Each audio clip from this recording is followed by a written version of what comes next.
AC కొందామని plan చేస్తున్నారా? అయితే this is the right time to purchase. AC ధరలు భారీగా పెరగబోతున్నాయి.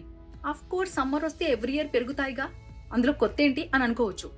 ఈసారి వీటితో పాటుగా 5 to 15% ఏసీలపై ధరలు పెరగబోతున్నాయి. ఎందుకో తెలుసా? ఏసీ తయారీలో వినియోగించేటువంటి రాగి, అల్యూమినియం, స్టీల్ వీటి ధరలు భారీగా పెరిగాయంట. ఇంతకు ముందు రాగి ఒక టన్నుకి $7,000 నుంచి $8,000 వరకు ఉండేయంట. ఇప్పుడు రాగికి ఒక టన్నుకి $12,000 నుంచి $13,000 వరకు పెరిగిందంట. సో దాని భారం అంతా కూడా ఇప్పుడు ఏసీలపై పడబోతుందంట. అంతేకాదు, డాలర్ తో కంపేర్ చేసుకుంటే రూపీ ఇంకా వీక్ అవ్వటం వల్ల ఈ ఎఫెక్ట్ కూడా చాలా క్లియర్ గా కనిపిస్తుందంట. ఏసీ ధరలు 5 నుంచి 15% వరకు పెరగబోతున్నాయి. వీలైనంత తొందరగా కొనుక్కోనంటూ ఒక కంపెనీ ఎండి స్వయంగా వెల్లడించారు.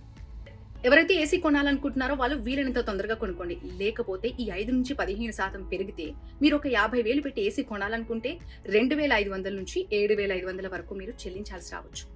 సో ఎవరైతే ఏసీ కొనాలనుకుంటున్నారో వాళ్ళకైతే ఖచ్చితంగా ఈ రీల్ని షేర్ చేయండి.